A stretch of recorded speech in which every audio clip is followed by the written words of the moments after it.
Japão rechaça a ameaça cristã.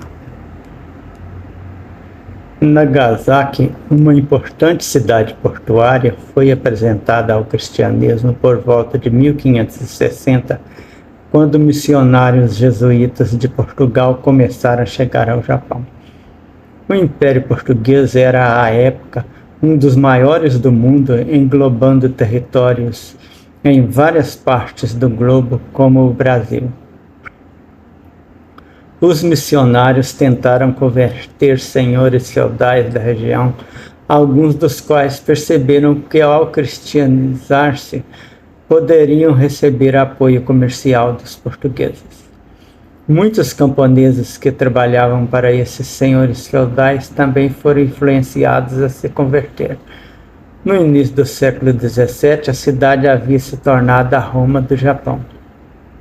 Nagasaki basicamente se consolidou como uma cidade cristã com paróquias, diz Kiriparamori, professor de estudos asiáticos da Universidade Nacional da Irlanda. Nenhum outro lugar do Japão era tão cristão quanto Nagasaki.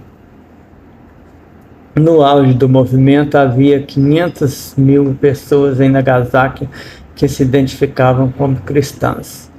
Os portugueses chegaram a Nagasaki no século XVI. Mas, ao longo do tempo, as autoridades políticas do Japão decidiram que o rápido crescimento da religião ameaçava o governo central e resolveram reprimi-la. Eles queriam se livrar do cristianismo, mas também remover os estrangeiros, vistos como uma ameaça política à segurança do Estado. Então as duas coisas estavam relacionadas, diz Paramori.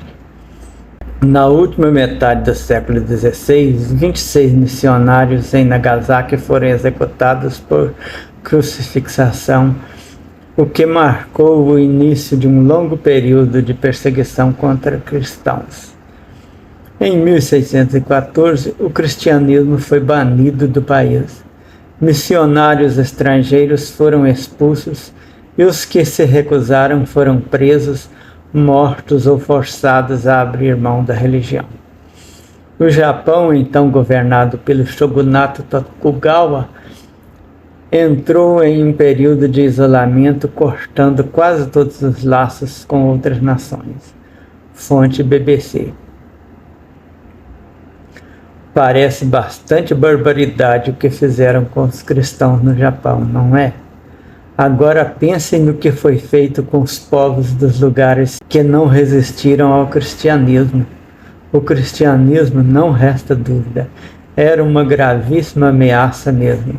O Japão simplesmente se livrou de se tornar uma colônia do cristianismo e, graças a essa resistência, pôde manter a sua cultura e ser o Japão que é hoje.